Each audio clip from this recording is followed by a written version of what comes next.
since I found in him a friend. He was born to die for me. I was born to live for him.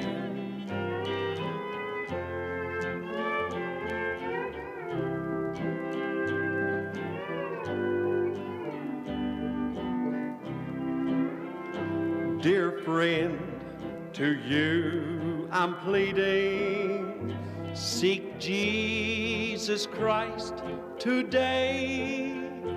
He tells us in his loving word, have faith, watch and pray. You were bought by blood on Calvary. If you won't accept, what then? He was born to die for you. You were born to live for him. Born to die for me. I was born to live for him.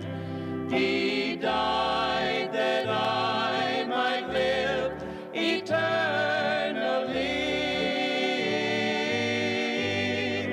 Now my life is free from sin, since I found in him a friend. He was born to die for me. I was born to live for him. Born to die for me. I was born to live for him.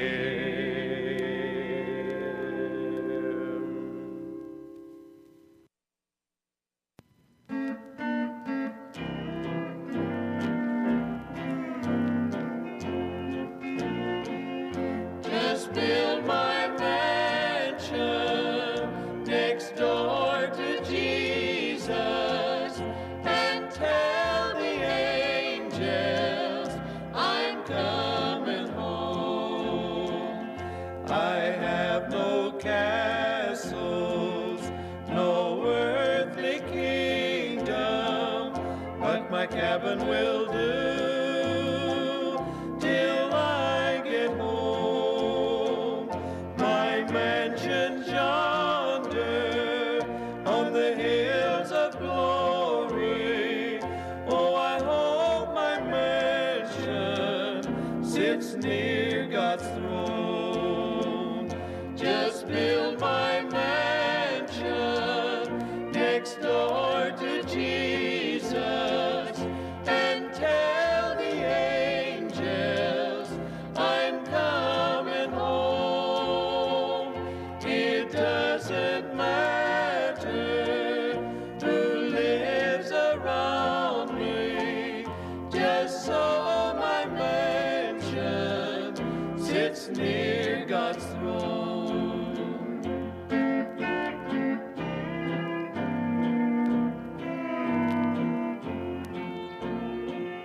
My mother's mansion may be close by me, across the golden avenue.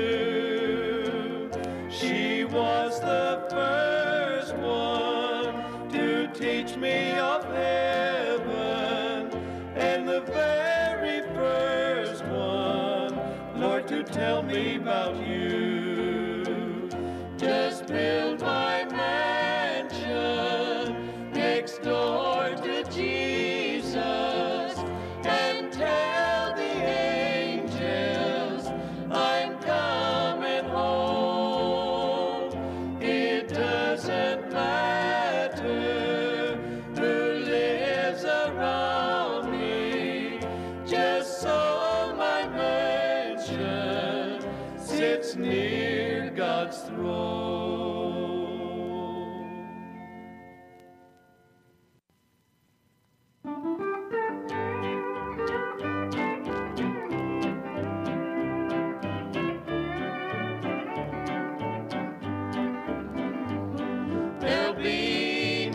I'm using my Bible for a roadmap.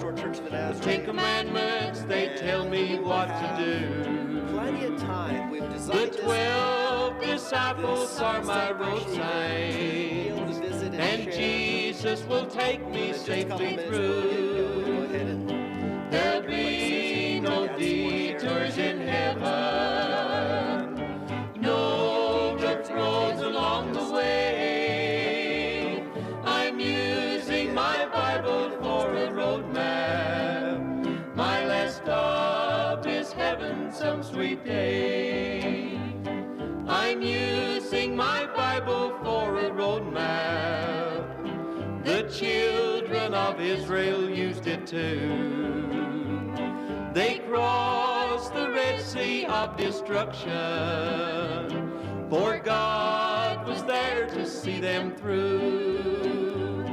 There'll be no detours in heaven, no rough roads along the way. I'm using my Bible for a road map. My last stop is heaven some sweet day. My last stop is heaven some sweet day. My last stop is heaven some sweet day. My last stop.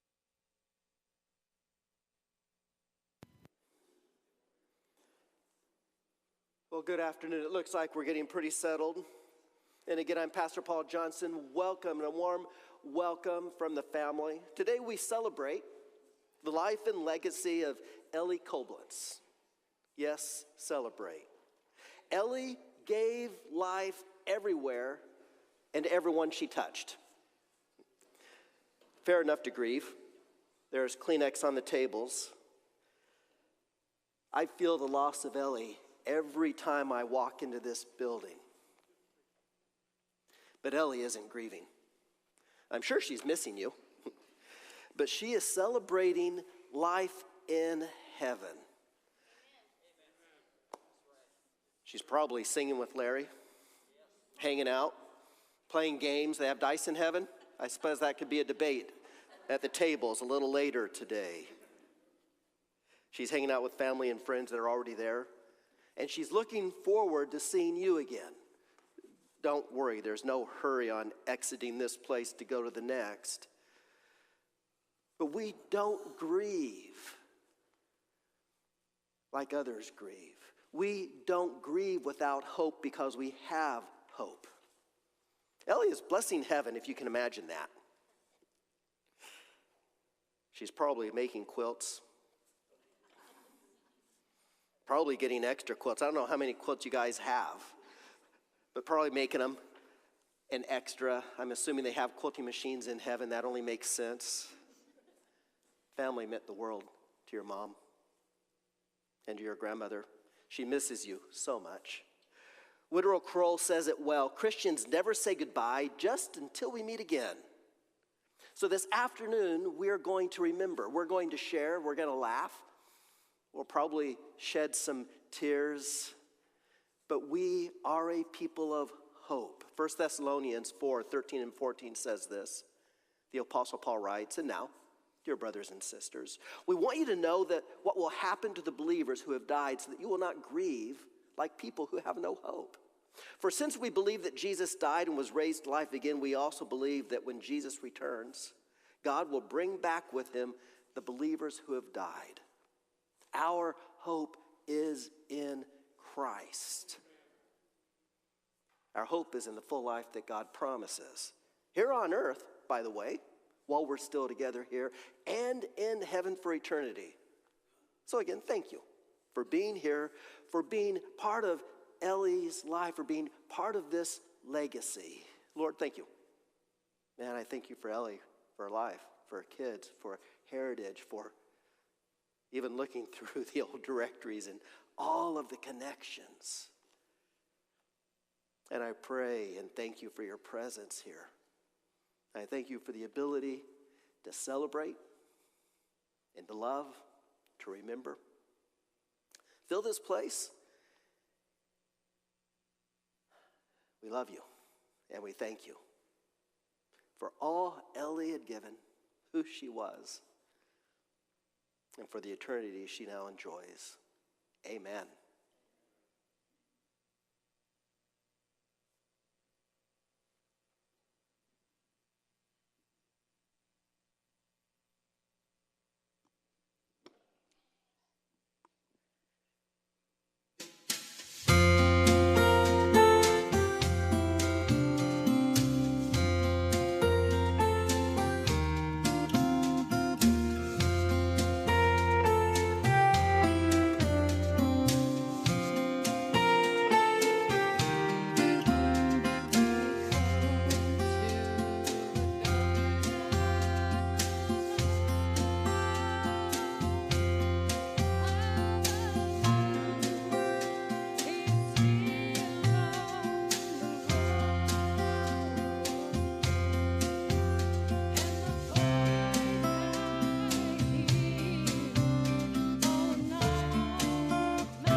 Nope.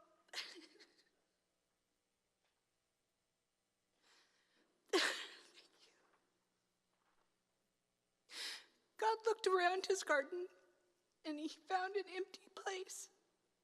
Then he looked down upon earth, and he saw your tired face. He put his arms around you, and he lifted you to rest. God's garden must be beautiful. He always takes the best. He knew that you were suffering. He knew you were in pain. He knew that you would never get well on earth again. He saw the road was getting rough. He saw the hills were hard to climb. So he closed your weary eyelids, and he whispered, "Peace be thine." It broke our hearts to lose you, but you didn't go alone. For part of us went with you the day God called you home.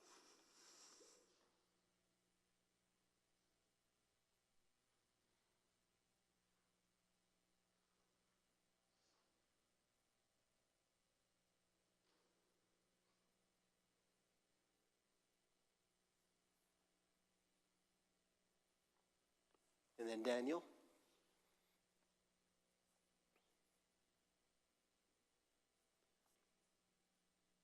For the obituary.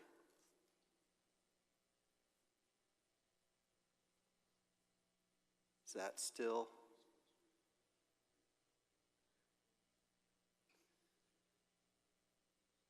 Yes, I think so. Yep, thank you.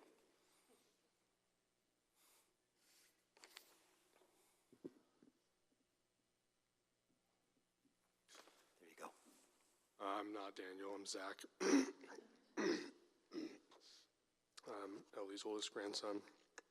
So I guess I'll read this in his place. Ellie Koblenz, a beloved mother, grandmother, friend, and faithful servant of the Lord, passed away peacefully, leaving behind a legacy.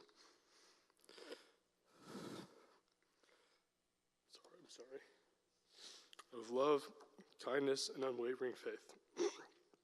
She was a beacon of light to all who knew her, and her gentle spirit touched countless lives. Eileen's journey on earth has ended, but her eternal home in glory has just begun. Eileen was the devoted mother of two daughters, Julian Page and Mindy Rose, who were the pride of her life. She cherished her role as a grandmother to Zach Bunch, Riley Bunch, Xander Rose, and Addie Rose, showering them with love, wisdom, and the occasional handmade quilt or knitted treasure. Her family was her greatest joy, and she poured her heart into creating a home filled with warmth, laughter, and faith. Can I get a tissue?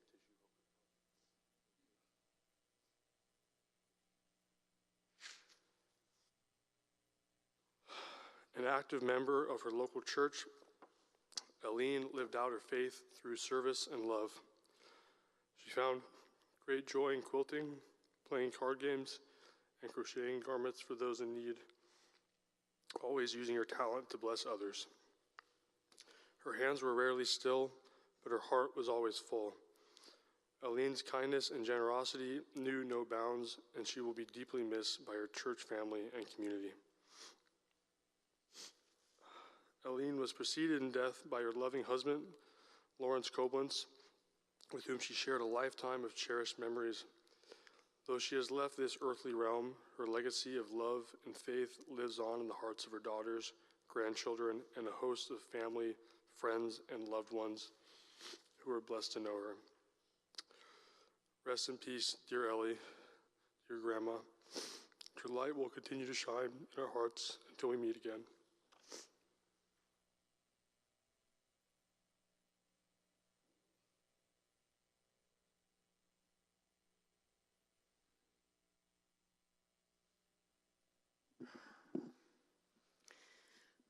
I sat down many times to try and figure out what to write, what to say.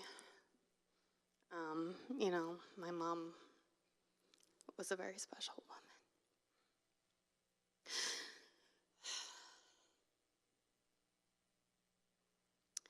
And well, many of you know, like, the creativity, the quilts and the blankets. So she also painted. I brought some of her things back there. And the ladies helped finish the big picture frame that's in loving memory to her. But she made ornaments and clothing and just so many things. I look around the house and I'm surrounded by her.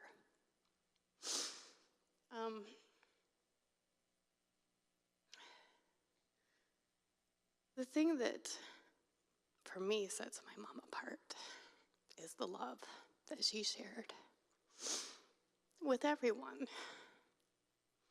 and taught us how to love in the same way. At least I try. I don't know if I do as good a job as she does, but as I think we'll probably get to hear from many of you that decide to share, that she knows how to make someone feel special and loved, even when you're in your darkest moments. And I believe God gave her that strength as well.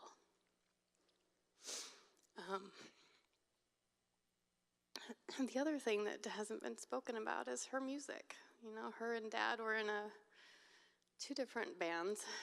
They were playing when you walked in. Two different, the Gospel Echoes and the Circuit Riders. And music was a part of our lives from the womb.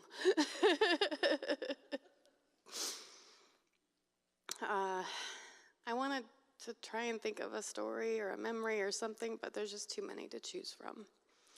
And the biggest thing I can share is that, you know, she was a woman of faith, a woman of love. And I know that she's at peace now. And it's, you know, and we want to thank you all for being here and celebrating her life with us.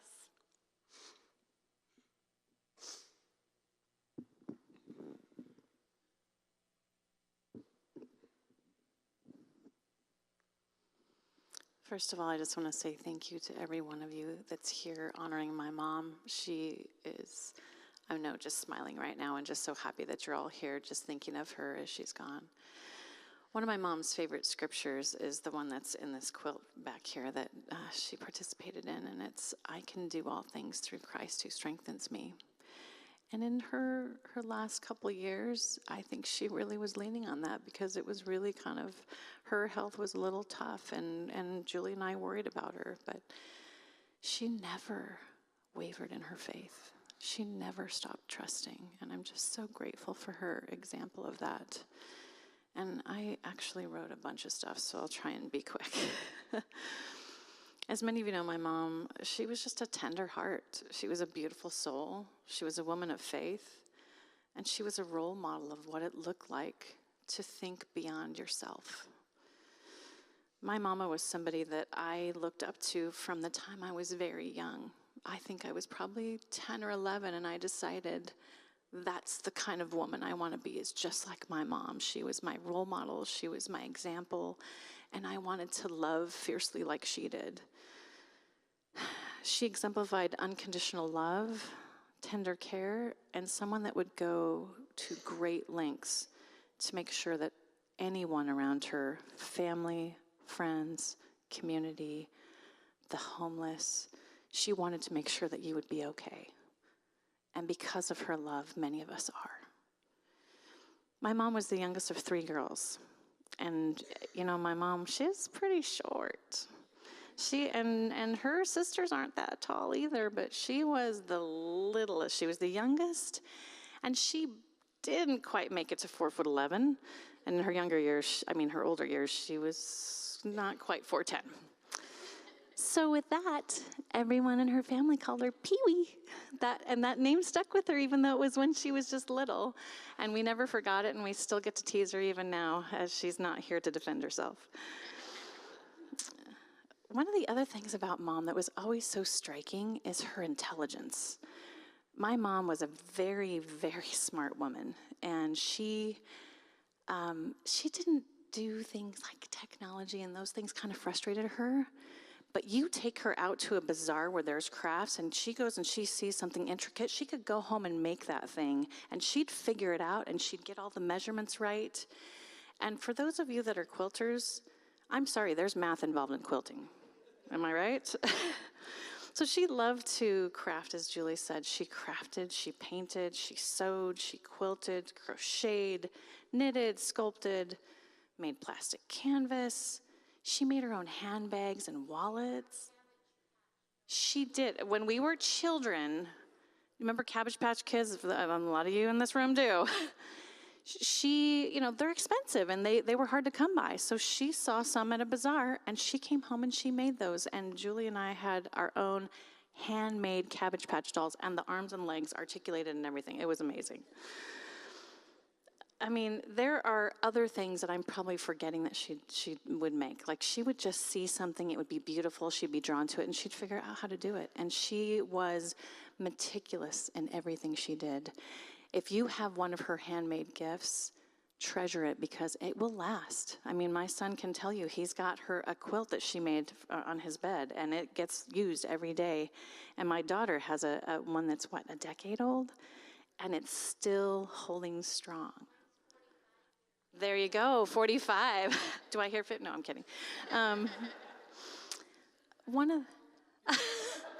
She gave it to her when she was still in the womb. So service was one of the big things that really set my mom apart. It was woven into the fabric of her DNA and in who she was.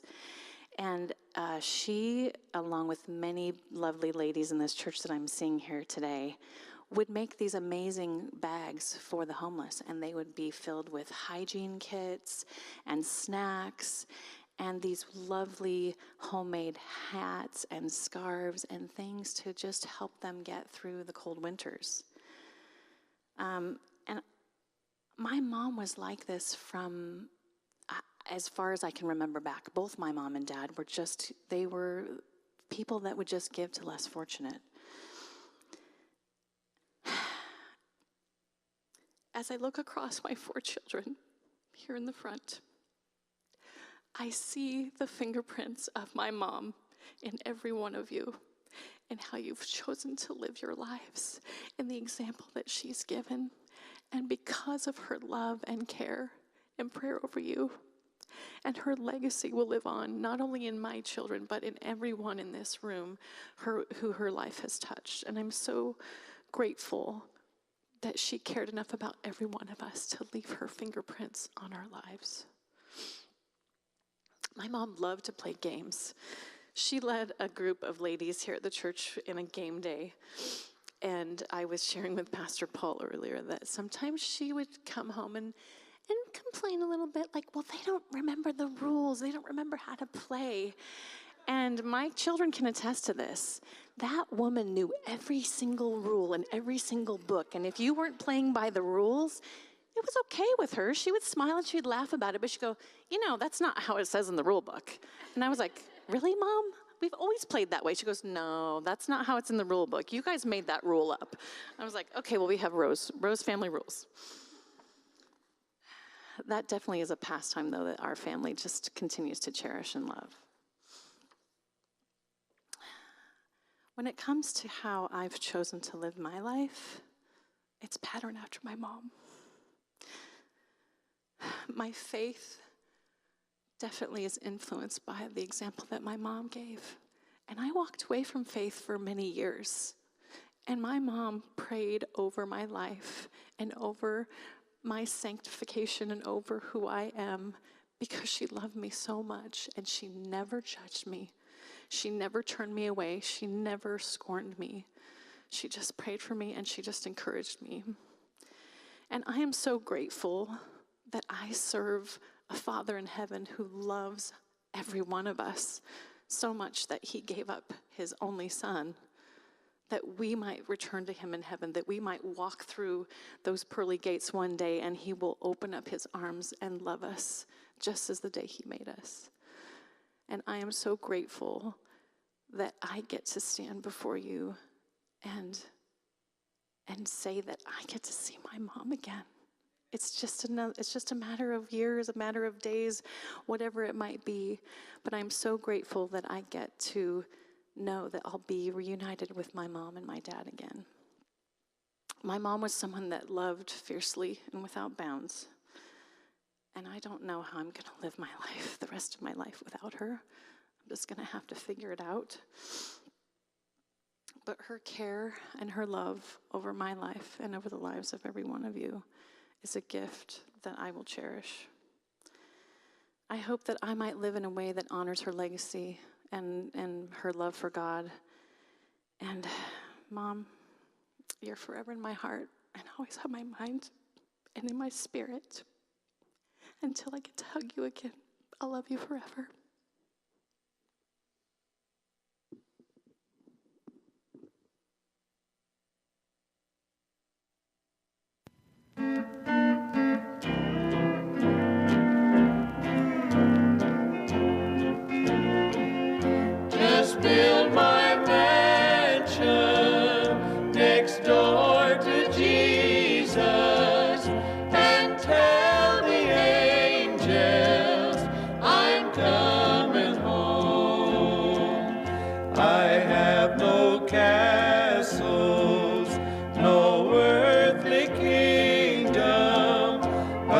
cabin will do till I get home.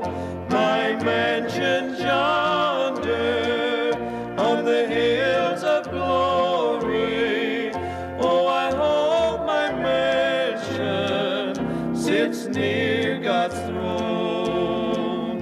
Just build my mansion next door to Jesus and tell the angels I'm coming home. It doesn't matter who lives around me, just so my mansion sits near God's throne.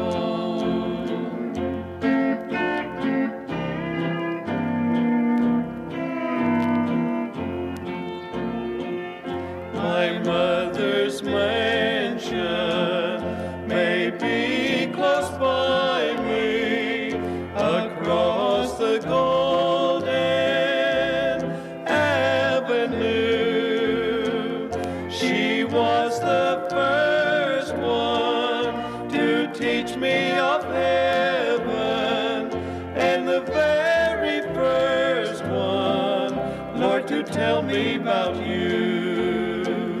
Just build my mansion next door to Jesus and tell the angels I'm coming home. It doesn't matter who lives around me, just so my mansion sits near God's throne.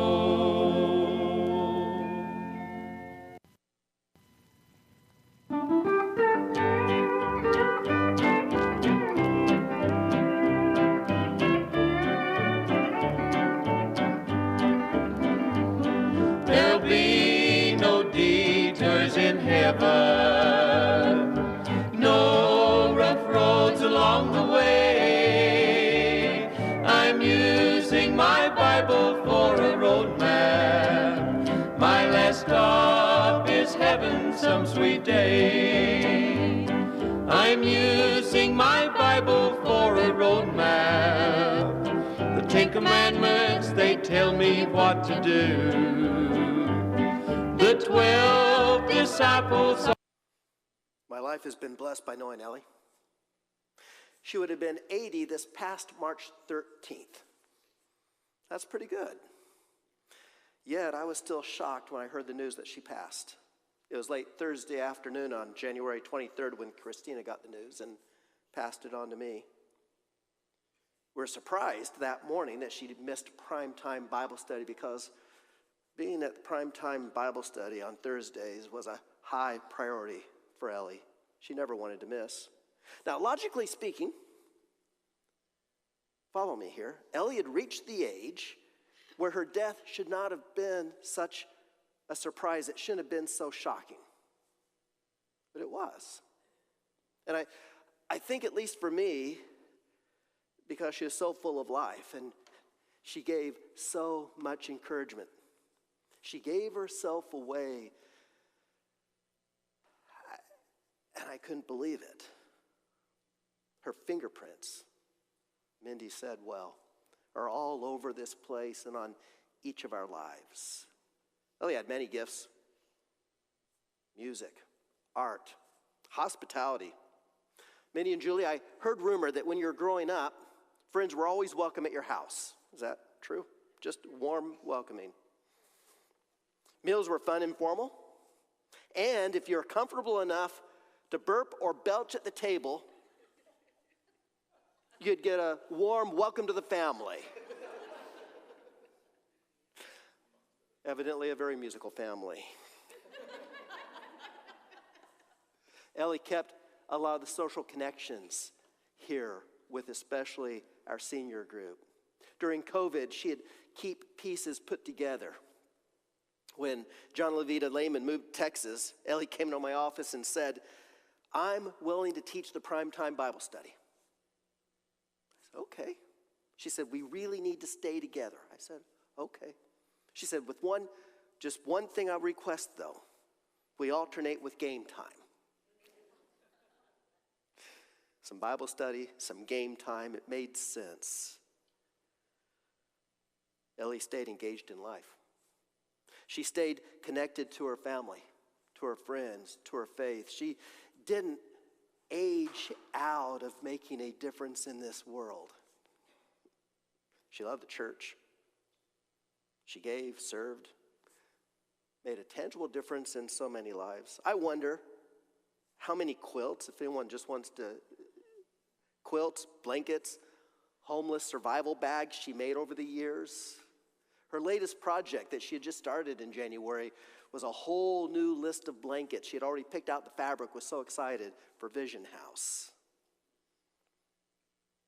She touched so many lives on her journey.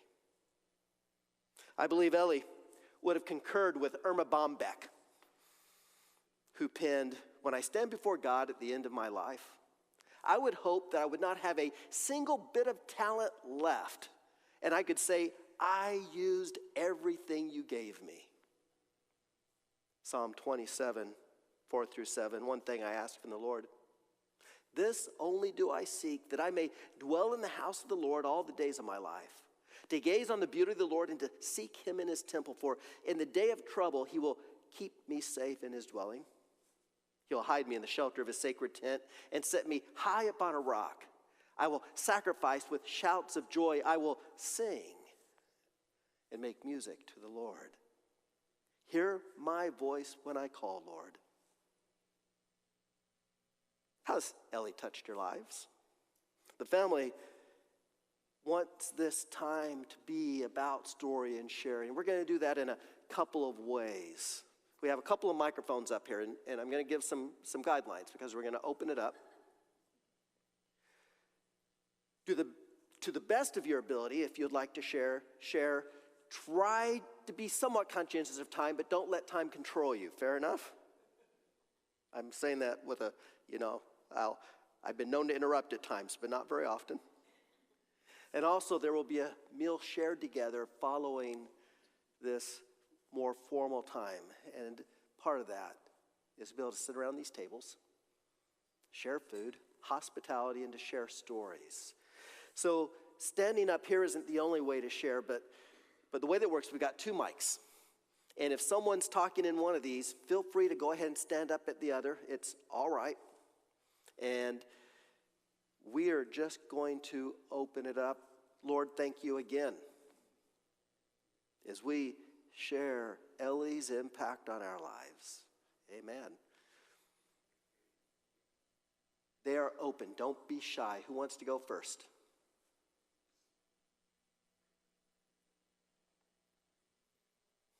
Coming up. Apologies in advance if I talk too long. It's going to be hard to keep it concise. I didn't write things down like I should have. I'm Zach. I'm Ellie's oldest grandson. I'm so lucky in my life at the relationship I got to have with her. I think a lot of people maybe don't see their grandparents as often as they would like growing up, and especially not in their adult lives. But our family, my mom and Riley, when we were little, we lived with my grandma and grandpa for about a year. And then we, for a couple of years, lived right down the road. But I've always been close by, and she's been living next door to my parents now for some time. So I got to see her all the time growing up. She was such a regular part of my life. But then even in adulthood, I've lived in Bellingham for over 10 years now. Every time I come home to visit, she makes a point to come over to see me. Every time. It was just like I knew when I come home that she's going to be there. And she'd text me and be like, "Hey, you coming home this weekend?" And I talk to my friends, who I'm almost 30 now, and so a lot of people I know at this point are like, I don't see my grandparents that much anymore. But I still got to, which is so awesome. And she really wanted to see me. And I loved that I had that kind of relationship with her. And the game thing is funny that my mom brought that up. It was also like a non-negotiable. There was never a question when I came home that we were going to have dinner as a family and we were going to play a game afterward. The only question is which game were we going to play. And oftentimes it was her teaching us a new one that she learned at church. Or being like, oh, this is how we play at church, but the actual rules are this. And I just always looked forward to game night. Like, that is just such a regular part of our family. It's not even something I question if we're going to do or not. And I got to be such a benefactor of her, or beneficiary of her craftiness. I'm going to throw my mom under the bus a little bit here. Apologies for that in advance, Mom. I came home for Christmas this year. I was really bummed to see that my stocking wasn't up. Cause it doesn't match the rest of them because it's so much older, and so there are different ones that are also smaller, so I think that maybe she was trying to make sure I got less, I don't know. But what I really love about the stocking, my grandma made it, and she spelled my name wrong, and it's almost 30 years old, and it never got fixed.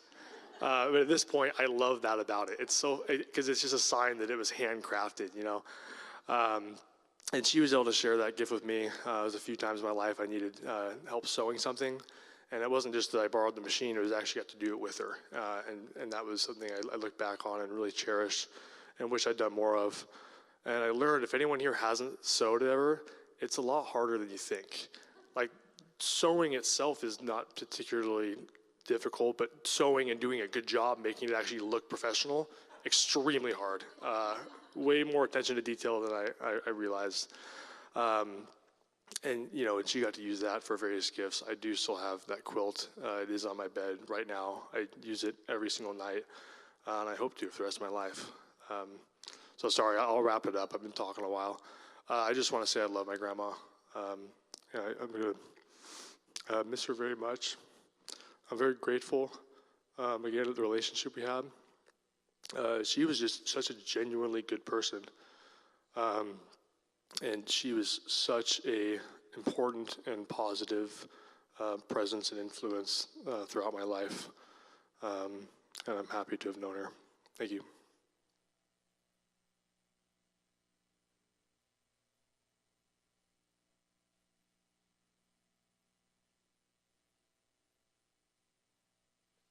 Don't be shy.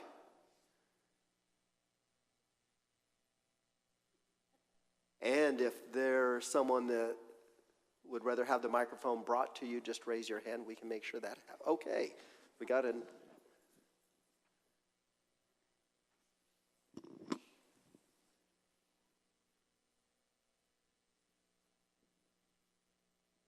Here you go. Well, I was privileged to be friends with this family, and we had a little group that we put together as singing, and we would sing and practice Friday night and Saturday morning, and we go to different churches and put on programs. Ellie, Larry, me, and sometimes Bev and Lyle, and my husband Richard, and we had many, many hours of fun and singing and sharing our faith with people. Another thing that we used to do was we went to Lake Powell, and we went to Canada on houseboat trips, and we'd go jet skiing, and one of the girls went with us.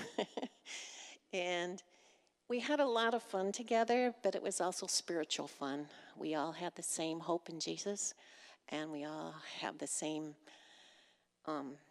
family values, and really appreciated the family. So I just wanted to say thank you. Your mom would be so proud of you girls today. Thank you for sharing. Anyone else again up front, or I can?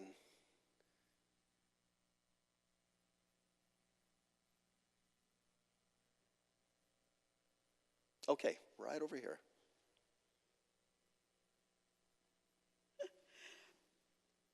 I've known Ellie and Larry and Julie and Mindy for a long time. We were members of this church. Then we moved to Alaska. We met Lyle and his family too, but now we go to the Auburn Church. But your mom and I are perpetually short, and we can sue the city for building the sidewalks too close to our rear, but it doesn't matter. Your mother has always been cordial and gracious. She helped me with sewing. I love that skill till I can no longer see very well. My eyesights are going. But I remember her when the church potlucks and things like that, that lady could cook and make all kinds of things from memory and from scratch. But her desserts, oh my God, they were wonderful and friendly. And then at campouts, she loved games. And I tell you, the church people here have so many games that you wouldn't believe to play.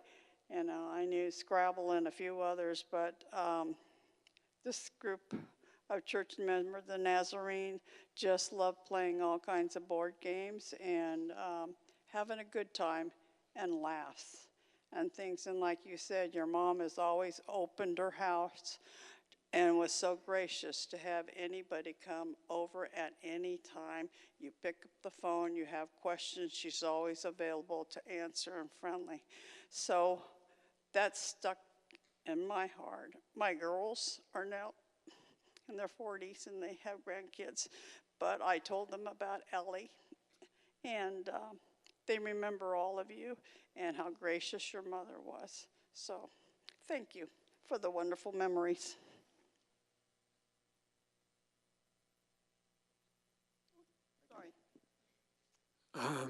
I met Larry and Ellie in probably 77.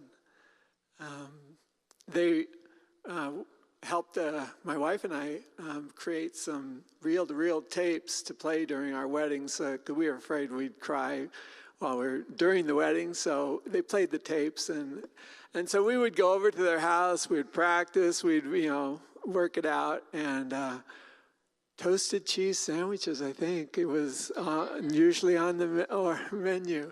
And it was just fun, and we really appreciate and miss her. And I do believe, wasn't Ellie in the office once? Yeah, she was the church secretary, and she's just very talented and very loving. Thank you, Tim. Anyone else? Oh, right here.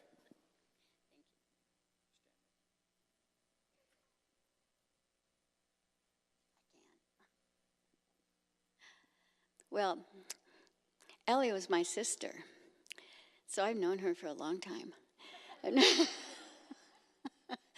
And she was the best sister ever. And I was about 4 when she was born. And we had gone down to the grocery store, and this was right before she was born. And there was this cutest little boy, and they had him in a light blue suit and a cap, and they called him Pee-wee.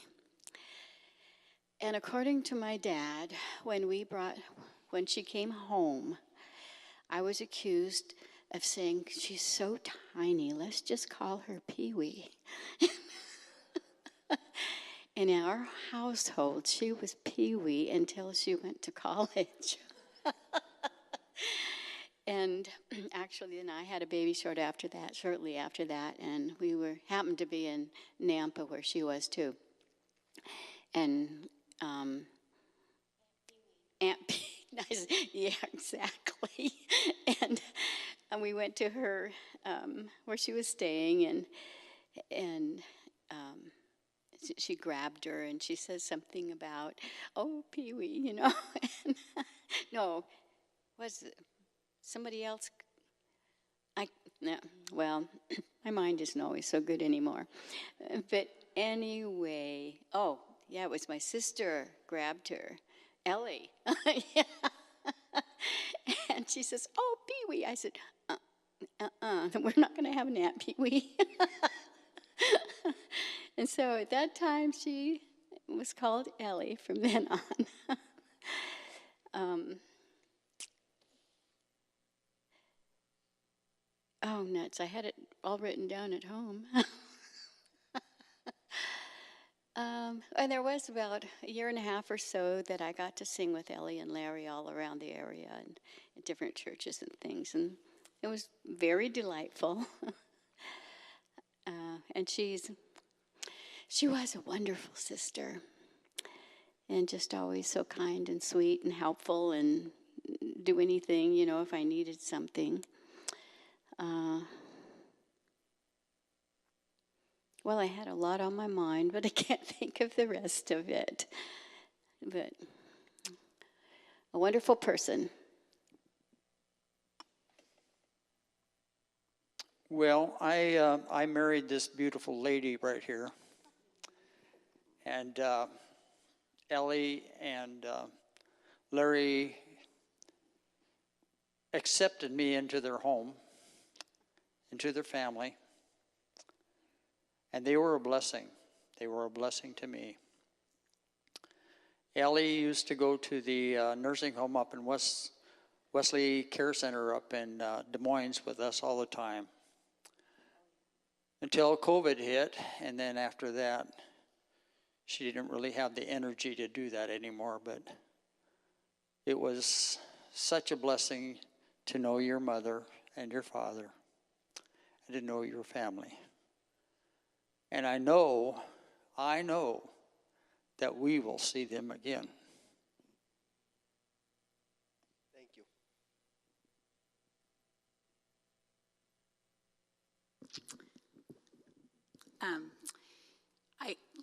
Ellie and Larry and I go back so far, I can't even remember where it all started. But the one thing I do remember is I was a teenager in this church, and Ellie and Larry played the music for the youth choir. And they were there faithfully, played guitar, played the bass guitar. They helped out with youth events. And then when they had Mindy, I got to babysit. It was so fun. And I even babysat Julie. And then Tim and I, when we came back to the area, and we hung out with them all the time, every Sunday night. Every Sunday night we'd go to their house and play games and play music and eat grilled cheese sandwiches. But the one thing I wanted to share was, you guys all have quilts and stuff from Ellie, but I had a very special thing from Ellie. I became the director of the child care here 10 years ago. Totally out of my element. Just like, but I go up to her and I said, Ellie, we have these changing pads, changing tables here, and I've got these awful, ugly vinyl pads that go on there. They're not cute, they're ugly, and I need something different. And she goes, oh. And I said, I have to be able to sanitize them. And so she says, let me think about it. So she goes home, and she came back the next time I saw her at church, and she said, I've got it. Flannel-backed vinyl tablecloths. I'll take them and sew you a slip cover, and they'll be cute, and you'll be able to wash them. And I said, seriously, you can sew a vinyl tablecloth? And she said, yeah, I'm going to try. I said, okay. And sure enough, she did it. All my changing pads had these adorable covers that could come off, and then they were cheap. And she said, I can get you 3 out of 1. And I said, perfect. And then she'd tell me, I found them for $3.99 each. You know, she was like, it was a wonderful memory I'll hold dear. So our table pad, I don't know what we're going to do, because they're going to wear out. Anyway, I just wanted to share that. She was a very special person to me. I loved her for years and years and years. And we had a special friendship.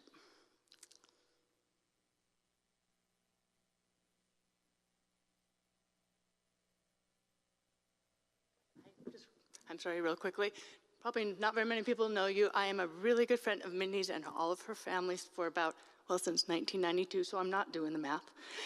But, and I wasn't planning to come up here at all. I knew Ellie and Larry, but certainly not that we've moved a lot, my family, not so much Mindy. And so we've been gone a lot, but it's a kind of friendship that it doesn't matter how far you're gone. When you're back, it's as if you had never left. And so during that time, so I've known Mindy and her family, the older two and the younger two, and so I've seen all the whole changes in life. And I knew Ellie at that time, and why I really felt to come up to talk about that, and this is where I'll get a little emotional, but as parents and as mothers, we're always looking after our children in different ways. And sometimes we know we don't have the influence that sometimes we would like to have with them, but the worry and the care for them is always there. And as a really good friend of Mindy's, there were times when Ellie came up to me, I don't even know if you know this, that when she was going through a hard time, she would come up to me and she'd give me a hug right here, little, and which I just loved, feeling so big, you know, and so tall. But she was so sincere with. Sometimes with a little emotion, sometimes with just so much worry, that she would just come to me and say, "Thank you so much for being her friend during this time." That happened one time. Another time, she also, she said, "You know, I'm just worried." And I said, "Ellie, I know how worried, but she is strong, and she's strong because of you." If you know Julie or Mindy, you know they are very strong, independent women. That is, in no short reason for that is, a lot is your mother. She was always worried you, even when she couldn't always have that influence. She would come to me or to others and just make sure that you two were okay. And the last time I saw Ellie was just not very long, Christmas, when I hadn't seen her for a very long time, and we just moved up here, my husband and I,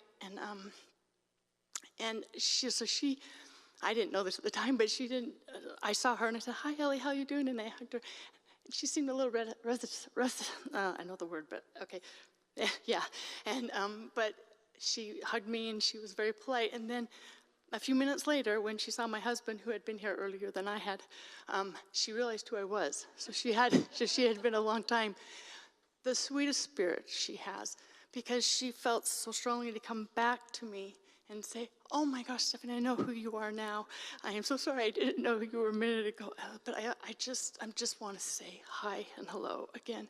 And she just felt, and I just felt such a strong spirit with her, and that she just needed to know that I knew that that she remembered me and that she appreciated me and that she loved me. And she didn't have to say much, but she just, you know, I'm older. I recognize that sometimes you forget. But she knew that she had to just come back and do that. And that's her countenance, and that wasn't too long before she passed. And I just gave her another big hug right here. And I could just sense how wonderful she was and how happy she was to be with her, because everyone was there. Her entire family was there. And that's where she wanted to be. So. Well, I would stand, but I'm family. And takes a bit to get me up, and they don't have come-alongs in here. But I remember when Ellie first arrived into our lives, my brother Larry and I were teenagers in Walla Walla First Church. And we heard about these Abrams girls that were moving there from Alaska. And we were so excited to have a new group of girls that we could pay attention to. and so anyway, that was the start of our relationship. And of course, you know the rest of it. Larry eventually married Ellie, and she became a great sister-in-law and a great supporter of me. When I came here to Renton to pastor the church, one of the concerns that the district soup and I both had was, what's it like to pastor your relatives, to pastor your family? And what I can say to you today is it was no problem at all. She supported all of my stupid decisions and good ones that we made. She was always right there to help, to assist, to help lift the load, and she made my job so much easier because of her faithfulness to God and to the church. And so anyway, it was a joy for me to have her as a sister-in-law. And after my brother passed away, I tried to always call Ellie on her birthday, and kind of missed doing that this year.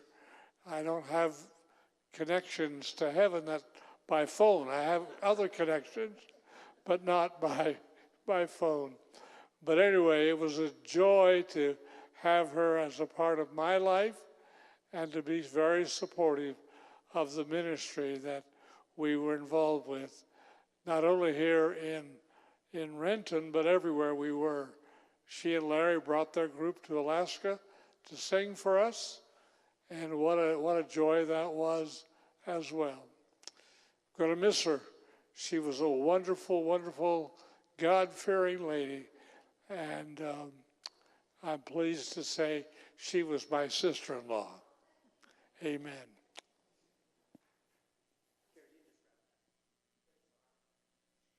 Hi, I'm Carrie. I moved up here to work on staff here at this church in 2016. I was here for 7 years, but I've been gone for about a year and a half. But Ellie was one of the first people I got to know, because I remember we had a MOPS group, and Ellie and I ran the older preschoolers together. I think that whole year, if I remember right, because I feel like that's how I got to know her. And we would just chat all the time, and we're similar height. I guess I have her beat by a couple inches, but we would talk about doing Weight Watchers and commiserating how hard it is to lose weight when you're a short person. And I remember going to her house, and she would talk about you guys all the time.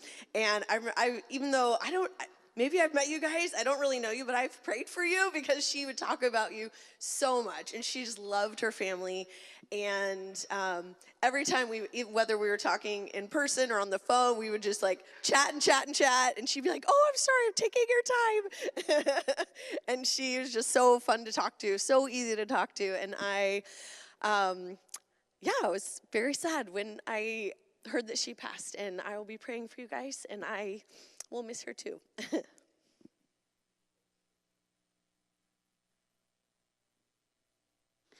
Hi, I'm Amy, a longtime member of the church here, and I just wanted to share something that just came to me as people were sharing about Ellie and her life. Back when Larry passed, I was playing the bass guitar at this church, and she came to me one day, and I was in my older teenage years, and she came to me shortly after he had passed, and she said that, "I want to give my bass guitar to the church to be used and to be played," or his bass guitar to the church to be used and to be played. And she had this look in her eye that I can still remember to this day, but back then it didn't sink in for me. It didn't really hit. But as I reflect back on that, the look that was in her eye was such a love that she had for her husband in this bass that he had played, and she wanted to give it to God. She wanted to give it to who it belonged to, as she gave him to God when God took him to heaven. And so it's beautiful, and it's a way that this church here still remembers Larry and will continue to remember Ellie, as she touched so many people's lives through music and art and all her amazing talents. Thanks. Thank you. Anyone else before we?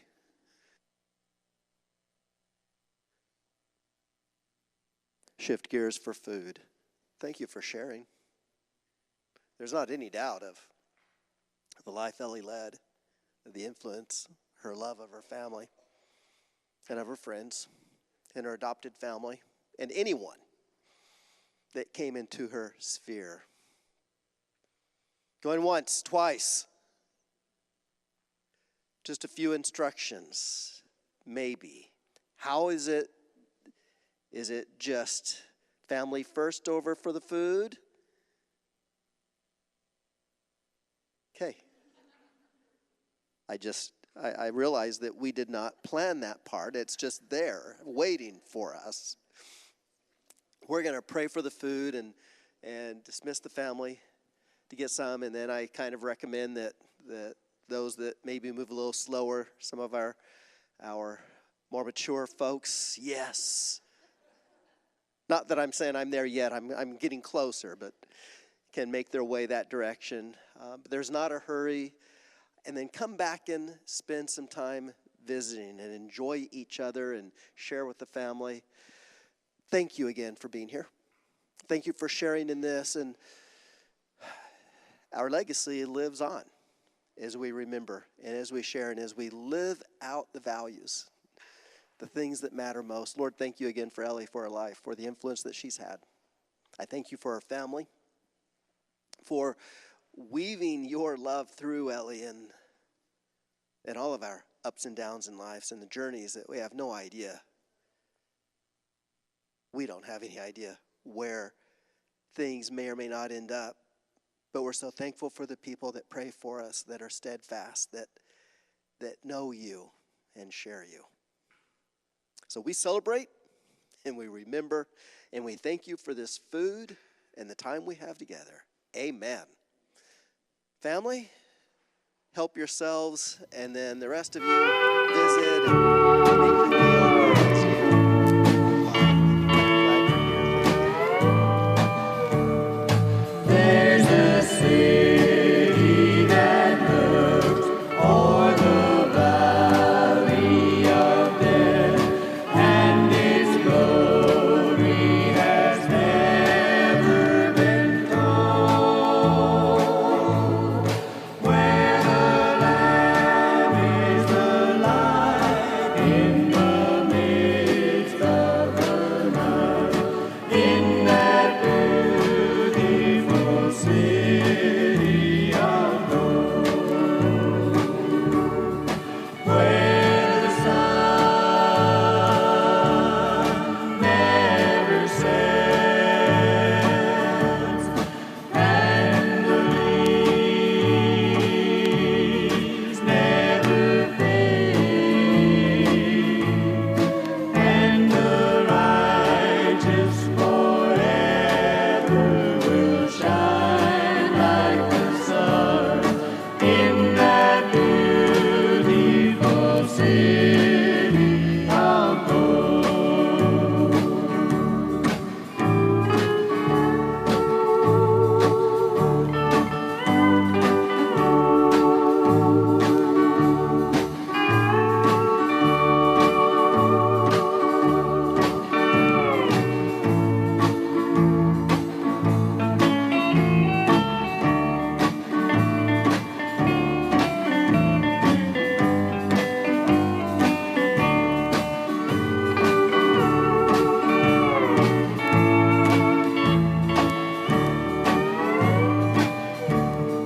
There will be no more sorrow, pain, sickness, or death, and the saints there will never grow old. How I long for that city where there'll never come a night, in that beautiful city of gold, where the sun never sets and the leaves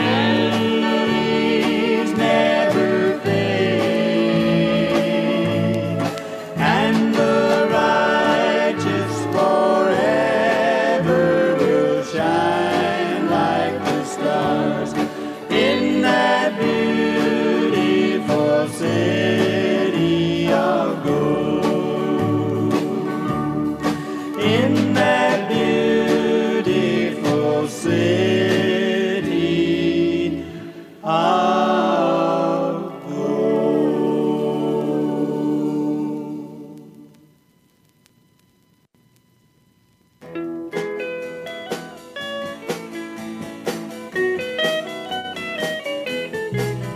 I wandered in the shades of night till Jesus came to me. And in the sunlight of his love, my soul has been set free. Clouds may gather in the skies and billows round me roll. However dark the world may be, there's sunlight in my soul. Don't it make you wanna go home now? Don't it make you wanna go home? All God's children get weary.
ever gentle, ever sweet, gentle, ever sweet.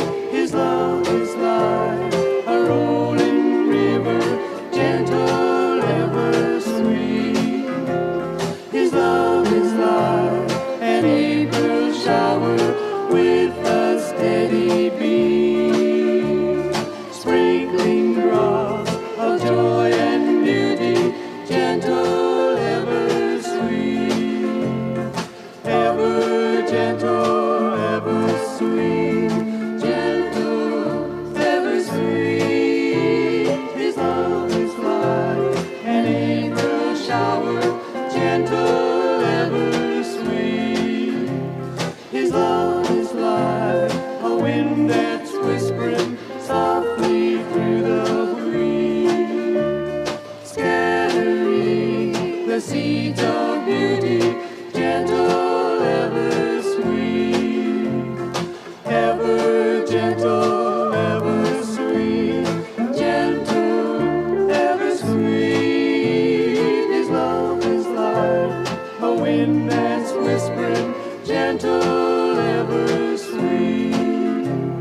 His love is like a rolling river, and his love is like an April shower, and his love is like a wind that's whispering, gentle, gentle, ever sweet.